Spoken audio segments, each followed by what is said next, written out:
اعوذ باللہ من الشیطان الرجیم، بسم اللہ الرحمن الرحیم۔ ایک بار کچھ لڑکیاں اپنی اداؤں سے سب کو گائل کرتی مدرسہ عزیزیہ کے دروازے سے گزر رہی تھیں کہ حضرت شاہ محمد اسماعیل کی نظر ان پر پڑ گئی۔ حضرت نے اپنے ساتھیوں سے پوچھا، یہ کون ہیں؟ ساتھیوں نے بتایا، حضرت یہ طوائفیں ہیں اور کسی ناچ رنگ کی محفل میں جا رہی ہیں۔ یہ تو معلوم ہوا، یہ بتاؤ یہ کس مذہب سے تعلق رکھتی ہیں؟ یہ دین اسلام کو ہی بدنام کرنے والی ہیں۔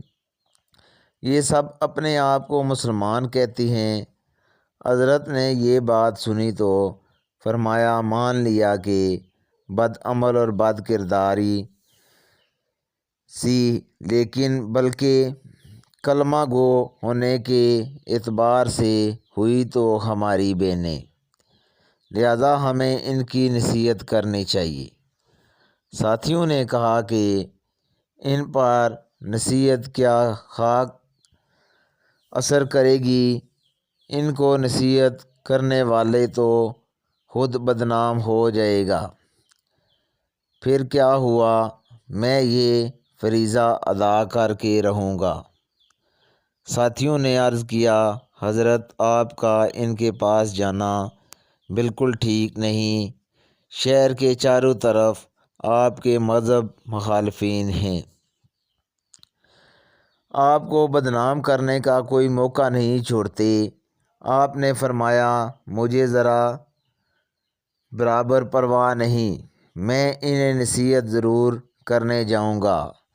اس کے بعد آپ تبلیغ حق و اصلاح کا عزم لے کر گھر میں تشریف لائے، درویشانہ لباس زیب تن کیا اور تنہا نائکا کی حویلی کے دروازے پر پہنچ گئے اور کہا، اللہ والیو دروازہ کھولو اور فقیر کی صدا سنو۔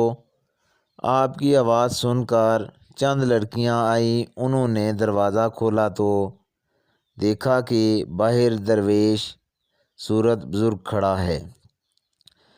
انہوں نے سمجھا یہ گداگر فقیر، انہوں نے چند روپے لا کر تھما دیے، لیکن اس نے اندر جانے کا اصرار کیا اور اندر چلے گئے۔ شاہ صاحب نے دیکھا چاروں طرف شمعیں اور قندیلیں روشن ہیں، طوائفیں طبلے اور ڈھولک کی تھاپ پر رقص کر رہی ہیں۔ ان کی بازیبوں اور گھنگرو کی کھنکار نے عجیب سماں باندھ رکھا ہے۔ جوں ہی نائکا کی نگاہ اس فقیر پر پڑی، اس پر بیت طاری ہو گئی اور وہ جانتی تھی کہ فقیرانہ لباس میں گداگر نہیں، شاہ اسماعیل کھڑے ہیں، جو شاہ ولی اللہ کے پوتے اور شاہ عبدالعزیز شاہ رفیع الدین اور شاہ عبدالقادر کے بھتیجے ہیں۔ نائکا تیزی سے اپنی کرسی سے اٹھی، احترام کے ساتھ ان کے سامنے جا کر کھڑی ہو گئی۔ ادب سے عرض کیا، حضرت آپ نے ہم گناہگاروں کے پاس آنے کی زحمت کیوں کی؟ آپ نے پیغام بھیجا ہوتا، ہم آپ کی خدمت میں حاضر ہو جاتی۔ آپ نے انہیں بند کسے بغیر نام حرم سے کہا، بڑی ہی تم نے ساری زندگی لوگوں کو رنگ اور سرور سنایا ہے، آج کچھ دیر ہم فقیروں کی صدا بھی سن لو۔ جی سنائیے، ہم مکمل توجہ کے ساتھ آپ کا بیان سنیں گی۔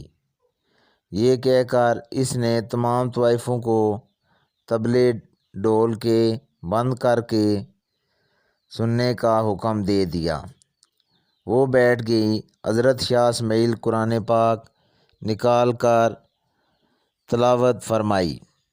آپ کی تلاوت اس قدر پرسوز تھی، طوائفیوں نے خود بے خود ہو گئیں اور آیت مبارکہ کا دل نشیں انداز ترجمہ کر کے بیان شروع کر دیا۔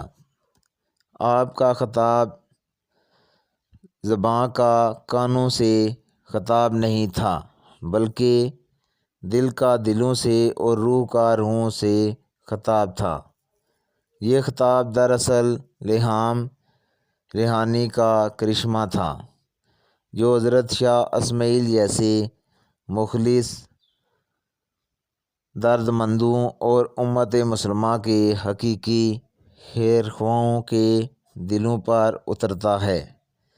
جب طوائفیوں نے سورت کی تشریح سنی تو ان پر لرزہ طاری ہو گیا، روتے روتے ان کی ہچکیاں بن گئیں۔ حضرت شاہ اسماعیل نے جب ان کی آنکھوں میں جڑیاں دیکھی تو بیان کا رخ توبہ کی طرف موڑ دیا اور بتایا، جو کوئی گناہ کر بیٹھے اللہ سے اس کی معافی مانگ لے، اللہ بڑا رحیم و معاف کر دیتا ہے۔ آپ نے توبہ کے اتنے فضائل بیان کیے کہ ان کی سسکیاں بن گئیں۔ شاہ صاحب نے انہیں اٹھ کر وضو کرنے اور 2 رکعت نفل پڑھنے کا حکم دیا کہ جب وہ وضو کر کے قبلہ رخ کھڑی ہو گئی اور نماز کے دوران سجدوں میں گر گئی تو حضرت نے ایک طرف کھڑے ہو کر اللہ سے عرض کیا، میں تیرے حکم کی تعمیل میں اتنا ہی کر سکتا تھا کہ یہ سجدوں میں گری رہیں۔ ان کے دلوں کو پاک کر دے، ان کے گناہوں کو معاف کر دے اور انہیں آبرو مند بنا دے۔ تیرے لیے کچھ مشکل نہیں، انہیں ہدایت فرما، انہیں نیک بندوں میں شامل فرما۔ ادھر شاہ صاحب کی دعا ختم ہوئی، ادھر ان کی نماز۔ وہ اس حال میں اٹھیں کہ ان کے دل صاف ہو چکے تھے۔ تمام طائفیں گناہ کی زندگی پر افسوس کرنے لگی اور نکاح پر راضی ہو گئی۔ نوجوان عورتوں نے نکاح کر لیے اور جو بڑی عمر والی تھیں انہوں نے محنت مزدوری سے گزارا کرنا شروع کر دیا۔ ان میں سے سب سے زیادہ موتی نامی خاتون تھی۔ جب اس کے سابقہ چاہنے والوں نے شریفانہ حالت اور سادہ لباس میں مجاہدین کے گھوڑوں کی لیاف والی چکی پر دال پیستے دیکھا تو ان سے پوچھا، وہ زندگی بہتر تھی جس میں تو ملبوسات میں شاندار لگتی، یا پھر یہ زندگی جس میں تیرے ہاتھوں پر چھالے پڑے ہوئے ہیں؟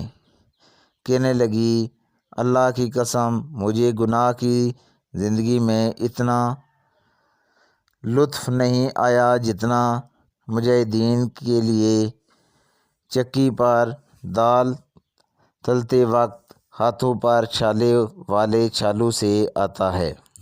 توبہ کا دروازہ ہمیشہ کے لیے کھلا ہے۔ جب تک یہ دروازہ کھلا ہے اللہ تعالیٰ تمام انسانوں کے گناہ معاف کرتا رہے گا۔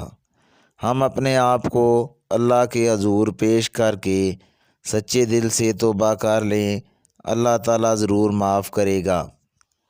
آج کا واقعہ دوستو اتنا ہی، اجازت دیجیے، اللہ حافظ۔